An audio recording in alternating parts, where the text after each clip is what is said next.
왕이 환관장 아스부나스에게 말하여 이스라엘 자손 중에서 왕족과 귀족 몇 사람 곧 흠이 없고 용모가 아름다우며 모든 지혜를 통찰하며 지식에 통달하며 학문에 익숙하여 왕궁에 설만한 소년을 데려오게 하였고 그들에게 갈대아 사람의 학문과 언어를 가르치게 하였고 또 왕이 지정하여 그들에게 왕의 음식과 그가 마시는 포도주에서 날마다 쓸 것을 주어 3년을 기르게 하였으니 그 후에 그들은 왕 앞에 서게 될 것이더라. 그들 가운데는 유다 자손 곧 다니엘과 하나냐와 미사엘과 아사랴가 있었더니 환관장이 그들의 이름을 고쳐 다니엘은 벨드사살이라 하고 하나냐는 사드락이라 하고 미사엘은 메삭이라 하고 아사랴는 아벳느고라 하였더라. 다니엘은 뜻을 정하여 왕의 음식과 그가 마시는 포도주로 자기를 더럽히지 아니하리라 하고 자기를 더럽히지 아니하도록 환관장에게 구하니 하나님이 다니엘로 하여금 환관장에게 은혜와 긍휼을 얻게 하신지라. 환관장이 다니엘에게 이르되 내가 내 주 왕을 두려워하노라. 그가 너희 먹을 것과 너희 마실 것을 지정하셨거늘 너희의 얼굴이 초췌하여 같은 또래 소년들만 못한 것을 그가 보게 할 것이 무엇이냐. 그렇게 되면 너희 때문에 내 머리가 왕 앞에서 위태롭게 되리라 하니라. 세상이 아무리 어둡고 절망적이라고 할지라도 하나님 안에는 늘 희망이 있습니다. 우리가 구약의 역사를 보면 이스라엘이 400년 동안 애굽에서 노예 생활했지 않습니까? 살아날 희망이 없었어요. 근데 희망은 누구에게로부터 나오냐면 바로 애굽의 왕으로부터 나와요. 절망적인 이야기 같지만 어린아이가 태어나면 다 죽이라고 하는 그 속에 하나님의 희망의 씨앗이 있잖아요. 참 묘해요. 역설이에요. 그런 속에서도 하나님 의지하고 믿음에 굳건히 서 있는 사람들을 통해서 하나님은 새로운 역사를 일으키시더라는 거죠. 우리가 다니엘을 보고 있는데 다니엘서도 가장 절망적인 순간으로부터 시작하거든요. 나라 다 망했잖아요. 그리고 유대 지도자들은 다 바벨론에 끌려갔잖아요. 유대 희망은 사라져버렸어요. 근데 이 바벨론 왕 느부갓네살이 끌려온 포로 중에 왕족과 귀족 중에서 지식이 뛰어나고요. 아주 통찰력이 있고요. 또 외모도 잘생긴 사람을 끌어오라고. 어떻게 보면 우리는 결과를 다 알고 있으니까 희망적이다 그런데 희망적인 이야기가 아니에요. 유대 나라의 지도자들이 바벨론 왕궁에 끌려갔다고 하면 어떻게 보면 유대 나라의 싹을 잘라버리는 거가 되는 것이죠. 그런 절망 속에서 하나님은 희망의 꽃을 피워가더라는 것이죠.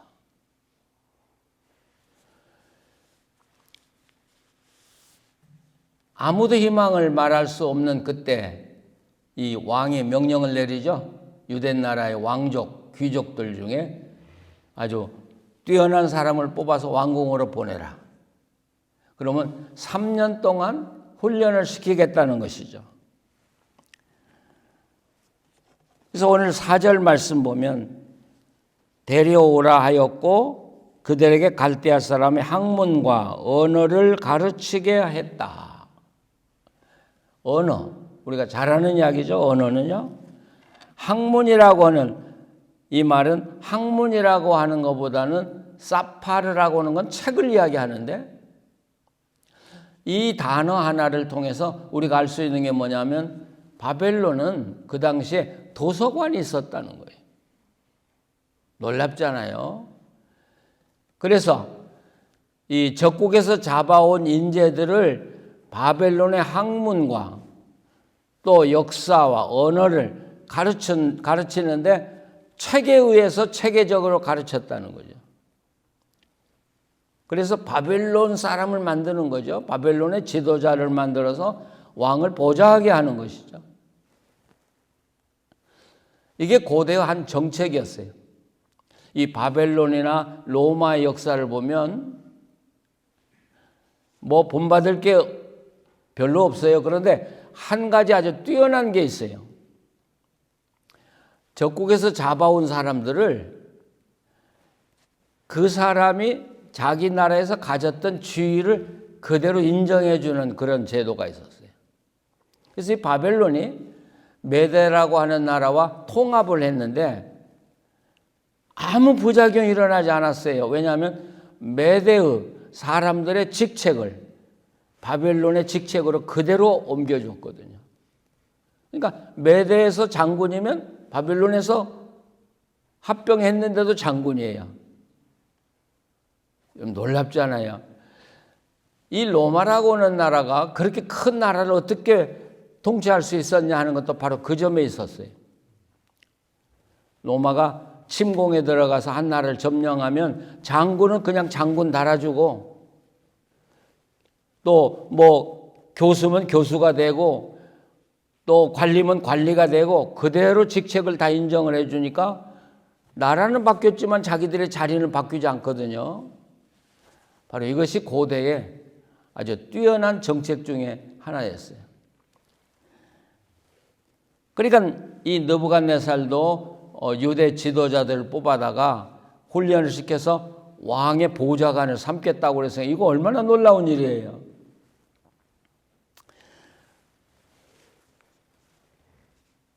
자, 여기 그 유대 지도자 4사람이 이제 왕궁에 뽑혀가죠. 그 중에 우리가 잘 아는 다니엘이 속해져 있어요.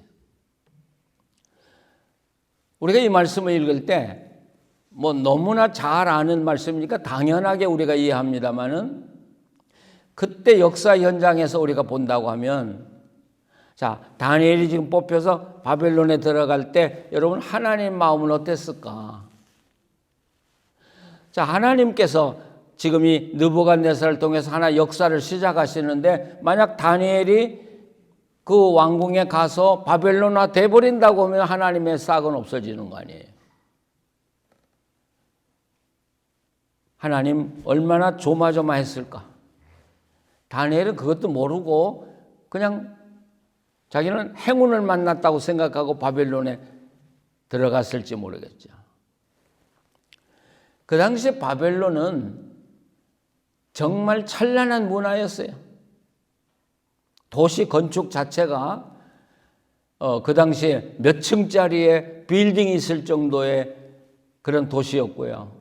우리가 잘 아는 대로 세계 7대 불가사인 바벨론의 궁중정원이라는 게 있었죠. 여러분이 TV에 들어가셔가지고 바벨론 궁중정원을 한번 쳐보세요. 그리고 한번 보세요. 이건 세계 누구도 흉내낼 수 없는 그 사막에다가 엄청난 아파트 같은 정원을 꾸몄거든요. 그러니까 다니엘과의 친구들이 이 바벨론에 갔을 때 아마 이 눈이 뒤집혔을 것 같아요. 유대 나라라는 게 촌구석이잖아요. 그러다가 세계의 도시에 가보니까 얼마나 놀라워요. 그때 다니엘의 마음 어땠을까?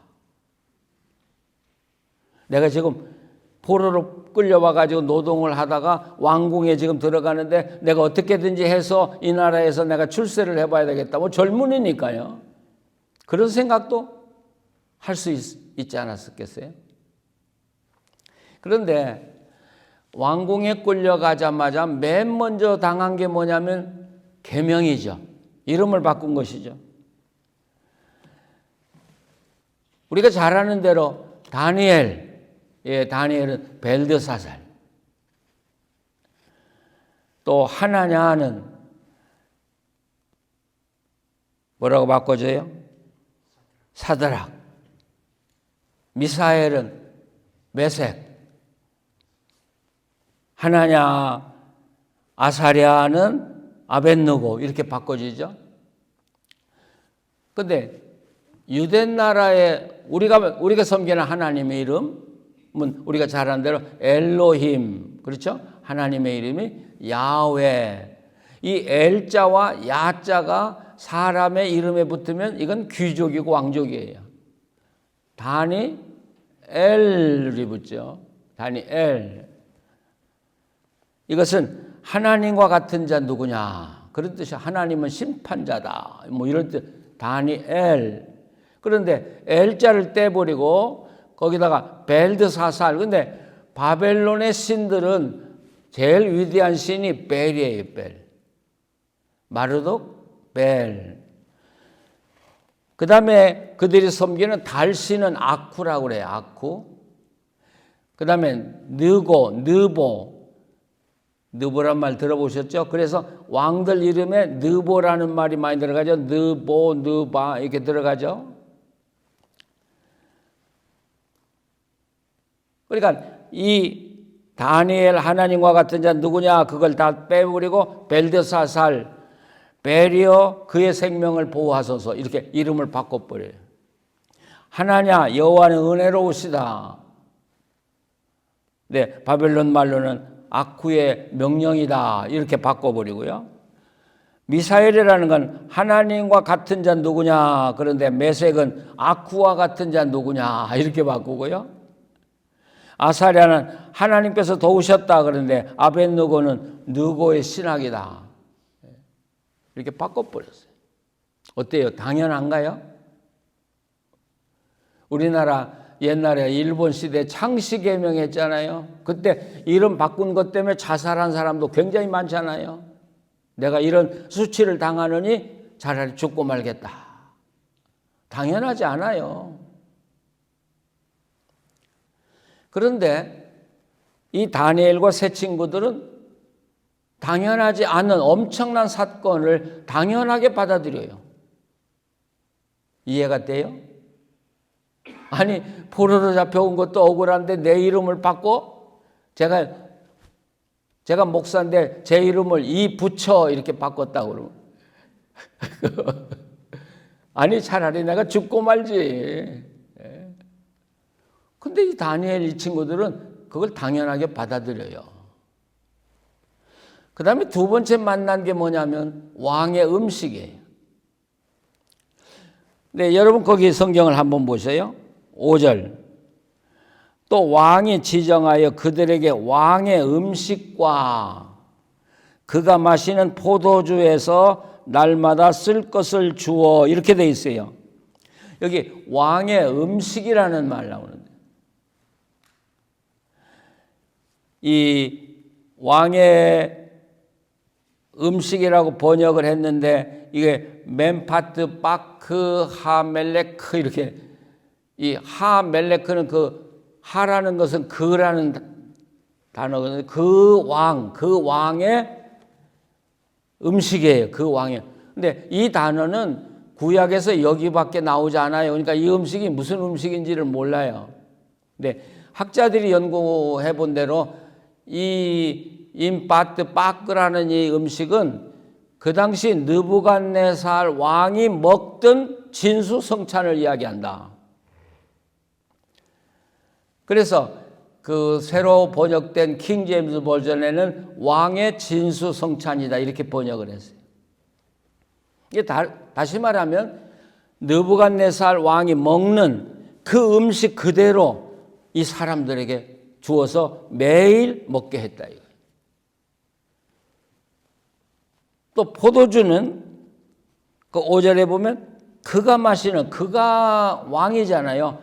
왕이 마시는 바로 그 포도주를 이 젊은이들에게 먹이기 시작했다는 거예요. 어때요? 만약 우리가 그 자리에 있었다면 굉장한 출세잖아요. 왕이 먹는 진수성찬을 먹고요. 왕이 마시는 포도주를 그대로 마실 수 있는 특권을 받았다고 하는 건 굉장한 영광이에요.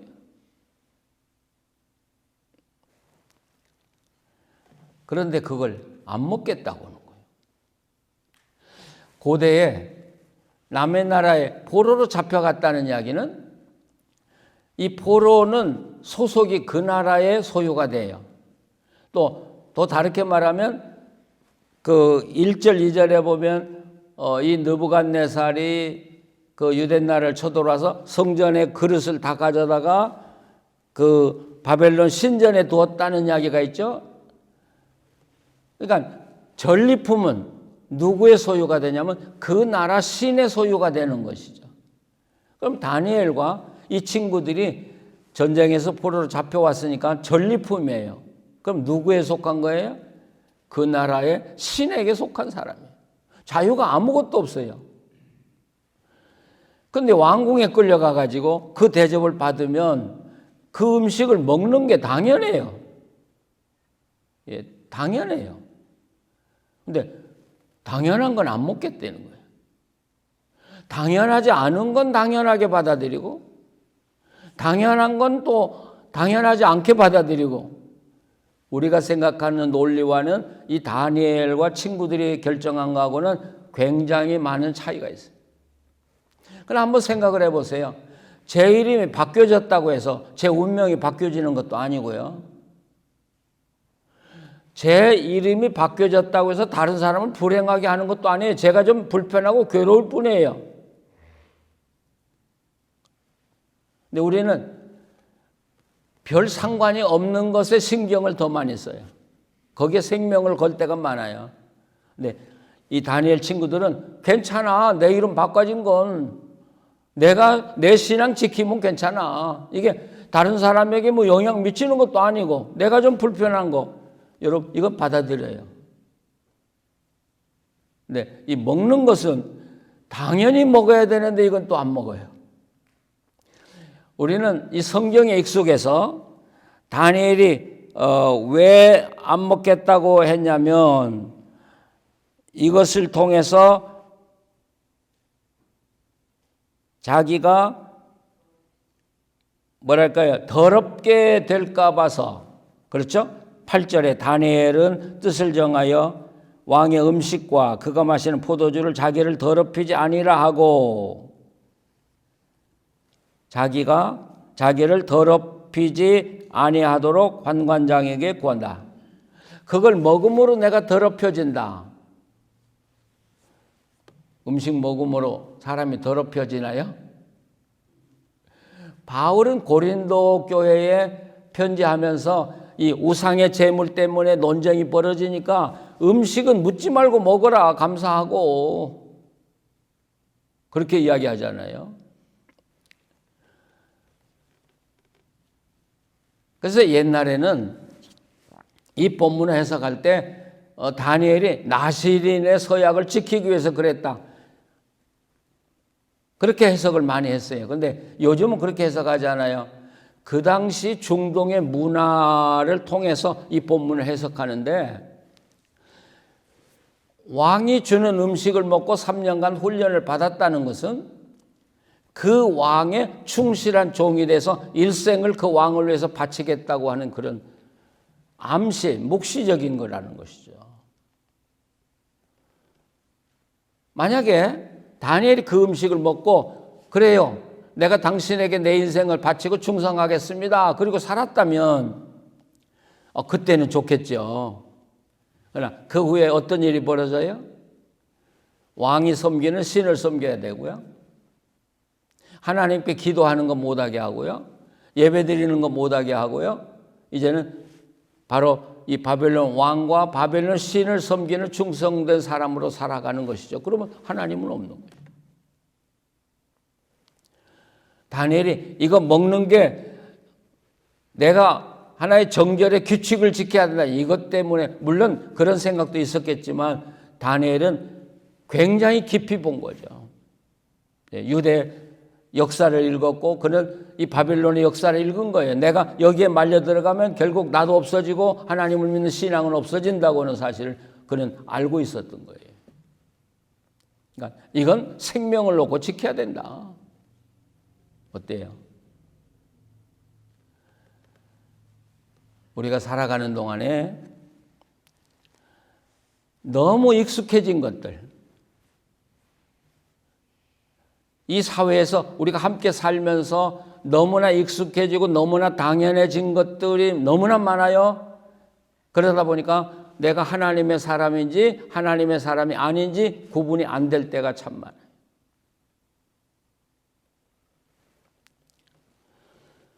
근데 이 다니엘이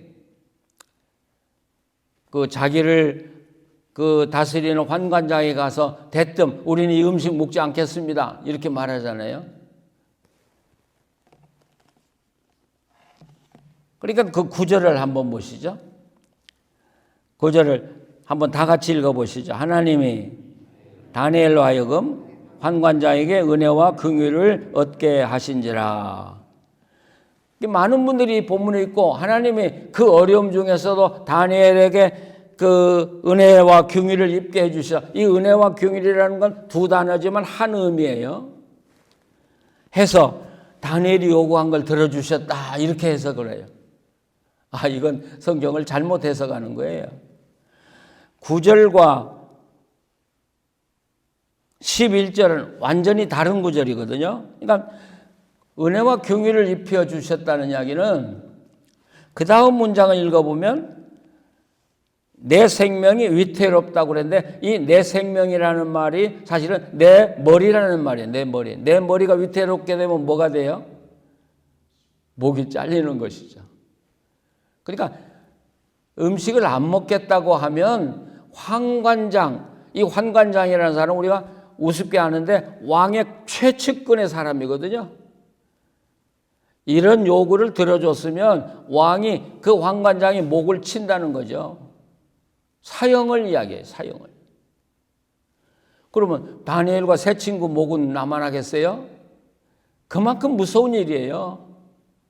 근데 하나님이 은혜와 긍휼을 입혀주셔서 죽지는 않았다, 그런 뜻이에요. 죽지는 않았다. 살려줬다, 그 중에서. 그 정도 되면 다니엘이 포기해야 되는 거 아니에요? 목이 달아나는 것보다는. 그런데 11절, 10절과 11절은 시간이 좀 흘러요. 그러니까 이 다니엘과 새 친구들이 기도하면서 연구했겠죠. 야, 이걸 어떻게 하면 관철시킬 수 있겠는가? 생명을 보존하면서 말이죠. 그러다 누구를 찾아가냐면 환관장 밑에서 바로 자기들을 감독하는 사람, 음식을 직접 감독하는 사람에게 찾아가서 열흘만 시험을 해봐라. 그래서 우리가 다른 사람보다 더 건강해 보인다면 우리로 하여금 채식을 하게 이거 굉장한 거예요. 그러니까 열흘만, 비밀로 열흘만 하게 하자. 이건 들어줄 만하지 않아요? 여러분, 이렇게 보면 다니엘이 이 왕의 음식을 받지 않고 왕을 섬기지 않겠다고 하는 건 생명을 건 거예요. 그리고 이게 관찰하기 위해서 얼마나 고심하고 노력했냐, 얼마나 조마조마했겠어요. 그냥 한 거 아니에요. 뭐 나 안 먹겠습니다, 뭐 그래서 된 게 아니에요. 그럼 다니엘은 벌써 죽었죠. 우리가 선한 뜻을 하나 관철시킨다고 하는 건 그렇게 쉬운 일이 아니죠.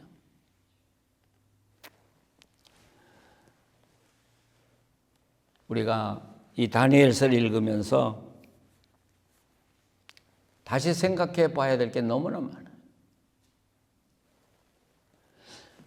우리 여기 은퇴 목사님들 카톡방에 돌았던 이야기예요. 그거 유명한 이야기인데, 제가 군에 있을 때 그 나이필이라고는 아주 신앙이 좋은 장군이 하나 있었죠. 근데 그분이 이제 박정희 대통령 청와대로 아마 군 지휘관들이 불려갔던가 보죠. 근데 거기서 이 나이필 장군의 부대가 뭔가 잘해가지고 박수를 받았대요. 그러니까 박정희 대통령이 너무 기분이 좋으니까 너 이리 와, 그래가지고 이제 술 한 잔을 따라줬나 보죠. 이건 최고의 영광이었대. 근데 나이필 장군이 서 있더니 저한테는 사이다를 주시죠, 그랬대. 이 박정희 대통령한테 그가 준 술을 안 마시고 사이다를 달라고 온 건 이건 생명이 위태로운 거예요. 그러니까 거기 모였던 사람이 싸늘하게 돼버렸다는 것이죠. 그러니까 참모총장이 너무 당황이 돼서 자기가 와서 그 술을 마셔버렸다는 게 대신. 근데 박정희 대통령이 나이필 씨 옆에 오더니 귀에다 대고 이렇게 이야기하더라는 거예요. 네가 진짜 크리스찬이다. 예, 파티가 끝났어요. 군 지휘관들이 당신 내일 아침에 부대 나가서 사무실 다 정리하고 이제 뭐라고 그래? 퇴역 명령 내리기 기다려라. 그래서 사무실 다 정리하고 이제 군복 벗는 시간을 기다리고 있었는데 청와대에서 전보가 왔는데 1계급 특진이 왔더라. 그런 일이 참 많잖아요. 그런 일. 우리가 정말 하나님의 사람으로 살려면 당연한 걸 당연하게 받아들여서는 안 된다는 거예요. 우리가 이곳에 하나의 교회를 이루고 사는 것은 하나님을 예배하기 위해서도 살지만, 아니 우리를 통해서 이 지역을 변화시키기 위해서 하나님 우리를 여기 두신 거예요. 근데 우리가 이 사람들하고 동화돼서 다 살아간다면 절대로 이 사회를 변화시킬 수 없어요. 우리는 이들과는 뭔가 다르게 살아야 돼요. 노할 줄을 알아야 돼요. 누가 뭐라고 해도 나는 이걸 할 수 없다. 나는 하나님을 믿는 사람이다. 그럴 때 하나님은 내 작은 것, 내가 볼 때 아무것도 아닌지 몰라도 그 작은 것을 통해서 하나님의 역사를 이루어 가시더라는 거예요. 우리 교회를 통해서 하나님의 새로운 역사가 이 땅에 펼쳐지기를 간절히 바랍니다. 기도하시겠습니다. 하나님, 우리는 내일 일을 모릅니다. 하나님이 우리를 인도하실 때 왜 하나님이 나를 이 길로 인도하시는가 의심할 때도 많습니다. 그러나 하나님, 내 의지를 포기합니다. 하나님이 어디로 인도하든지 하나님의 마음으로, 하나님의 결정으로 살아가기를 원합니다. 우리에게 지혜를 주시고 판단의 능력을 허락해 주시고 또 하나님의 말씀대로 행동으로 옮길 수 있는 결단의 의지를 허락하여 주시옵소서. 그래서 하나님, 우리는 힘이 없고 약하지만 정말 하나님의 능력으로 이 사회와 우리 이웃을 변화시켜 나갈 수 있는 우리 한 사람 한 사람 되게 하여 주시옵소서.